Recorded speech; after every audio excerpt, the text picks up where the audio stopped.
Hello, I'm here with a lovely lady who is protesting with the group outside the Mansion House, where the National Women's Council of Ireland are launching their Yes campaign. And you are protesting today. What is your intention and purpose of being here? I'm here because I want to see women protected in the Constitution. And the National Women's Council do not represent all women, and in fact they don't allow women join who they choose, who don't represent what they want, and therefore they don't represent all the women of Ireland. And I'm here to show there are women in Ireland who feel very strongly that we want our name kept in the Constitution, kept in maternity hospitals, that women deserve that recognition. We fought long and hard for it, and it's necessary. Why are you so adamant about the importance of keeping women within the Constitution? Because the women being recognised in the Constitution was meant as to be an honour, to recognise and honour the importance of women, not enslavement as it's being put to us. And unfortunately, I'm not good at Gaeilge, but I did read recently that if you have the original Irish and translate it, it is actually very supportive of women. So I think that needs to continue, and especially young women, young people so much are under attack by ideologies and by different pressures, and they don't know what to believe and what to go with. And I think that they will benefit from women being kept in the Constitution as well. And the protest, you're here outside the Mansion House. How important was it for you to be here today? Well, I put off something else to come because I think that the only voice you hear a lot of the time is the National Women's Council, but they're funded by the government, heavily funded, and there's what's promoted. So other people need a chance to have their voice heard. So that's why we're here today. Thank you. Would you like to say something? You're here at the... I'm speaking to another lady. We're keeping the names personal here. There's a lot of people, they want to have their voice heard, but they don't want to have their complete names. And why are you here today?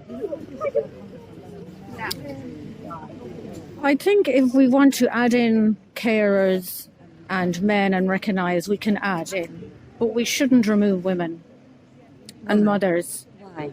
I think it's a beautiful clause. I think the wording is very special. And it could lead to women being forced to leave families and go out to work.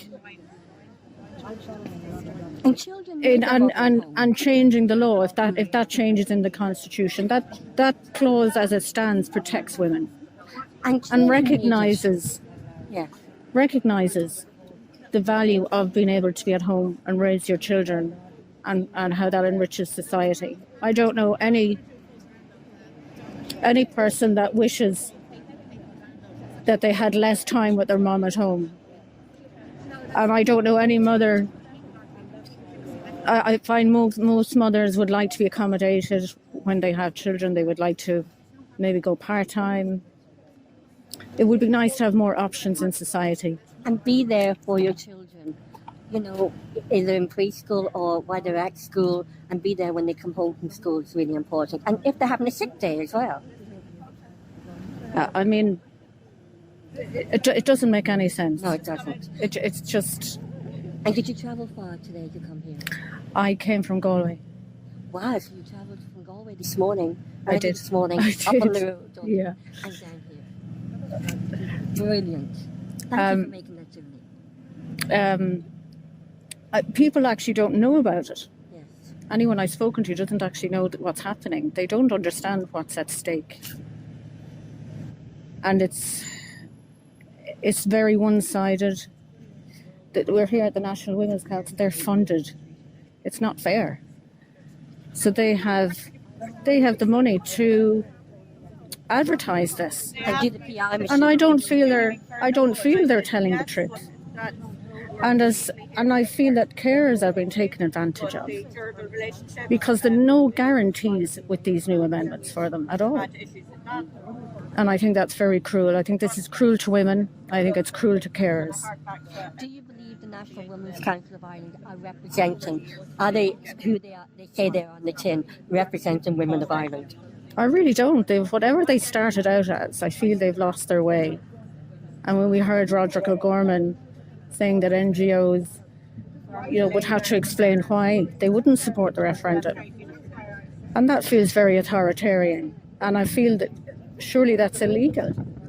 How surely the government in a referendum needs to give equal to the yes and the no. They need to show both sides of any argument.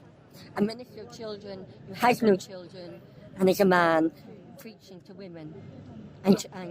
Well, he should be removed. He should be. I wouldn't even look for resident. He should be removed. Yeah. Thank you so much. And travelling all the way up from Galway. Good woman. I am now here with Irish Women's Lobby and with Helen Dykeman. Helen, you are here outside the Mansion House with the National Women's Council of Ireland are launching their Yes campaign. And this is a protest. Why is being here at the protest outside the Mansion House important to you? It's very important to me because I believe the National Women's Council of Ireland and indeed government is misrepresenting what our constitution says. Our constitution says that the state will strive to protect women in the home if they choose to be in the home to raise their children for any amount of time. It says that it will strive to protect women from leaving the home for reasons of economic necessity. That means that a woman should not have to put her child in outside care in order to go to work, in order to pay the bills, if she doesn't choose to, and if she doesn't think that's in the best interest of her child. And that's important, the best interest of the child. And children need their mothers. Children absolutely need their mothers. Our worry in the Irish Women's Lobby would be that removal of this protection could actually allow the state to deem mothers eligible for work, irrespective of the age of their children. If childcare is made available by the state, why would they be obliged to pay child benefit if there's no provision in the Constitution? Could this be a threat to child benefit? And child benefit is incredibly important for women of all means, not just women. There's women who rely on it completely. There's women who don't rely on it financially, who may not pass a means test, but who need it. They might be in coercive control situations, domestic violence situations. That money, they need that money separate to abusive partners, possibly. It's incredibly important for women, and I would worry that could be taken away if this constitutional amendment goes forward. And that's why I'll definitely be calling for people to vote no, to disallow that. I do believe this is a threat to mothers. If changes are to be made to the Constitution, it should be that both parents should be supported. Mothers and fathers need to be supported by the state, not forced out of the home under the economic necessity, if they want to raise their children at home.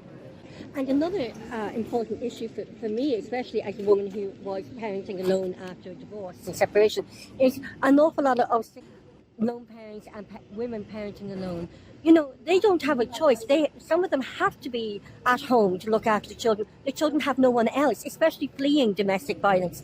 The children have no one else but their mother to be at home for them. Yes, and they must be supported by the Constitution, by law to do that. But the legislation will never catch up if we remove this provision from the Constitution. That support is sorely lacking at the moment, as we know. Well, and how important was it for you to be here today outside the Mansion House? It's incredibly important because I believe the messaging on this referendum is actually not just disingenuous, it's dishonest. We're hearing from the National Women's Council that the Constitution says a woman's place is in the home. It says nothing of the sort. As Senator Michael McDougall, former Attorney General, will state over and over again, the Constitution does not say a woman's place is in the home.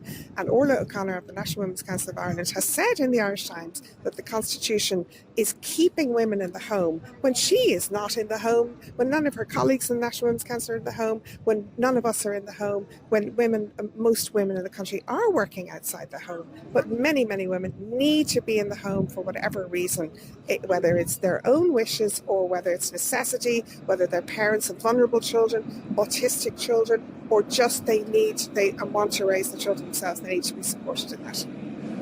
You can answer this if you don't. I can edit this out if you don't. But what do you think the agenda is behind this referendum?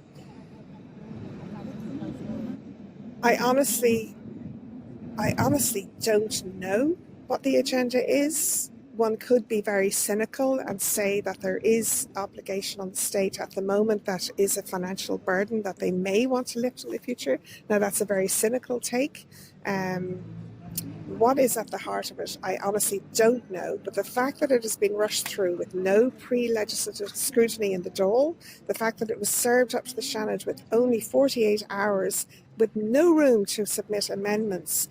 Michael McDowell says Senator Ronan Mullen says deeply anti-democratic, and Senator Michael McDowell, former Attorney General, said it's an absolute disgrace. They are his words, an absolute disgrace. It's an effrontery to democracy. Why is it being shoehorned through? Should we think that it's in the interests of women? Nobody asks for it. Nobody campaigned for it, and it's been forced through with little or no public debate. Why is that?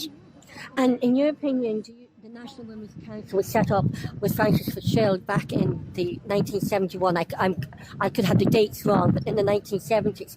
In your opinion, do you see the National Women's Council of Ireland in 2024 representing the women of Ireland? No, I do not see them representing the women of Ireland at all. And the Irish Women's Lobby and many, many groups were established to fill that vacuum and that need, because women do not feel heard. Women feel they're excluded from meetings. They're not allowed in. Many women were excluded from their AGM, and this is a public body funded publicly to represent women, and yet many women are actively locked out, and they don't want to hear our views, and our view, many women's views now, as survey after survey show, that if given the choice, women would like the opportunity to raise their children at home, and indeed men would like the opportunity to raise their children at home. And children want their mothers when they come home from school. Children want a parent in the home, for sure, and the state needs to support that. And study after study will show that children do not fare well being raised by strangers in creches, state-run creches, private creches, whatever they are. Children fare better at home, and if people can afford it, parents can afford it, it is optimal for children and for families. Helen Digman, thank you so much indeed for taking the time to talk to Competent Women Ireland today and the Irish Political Roundup. You're very welcome. Thank you. Thank you so much indeed.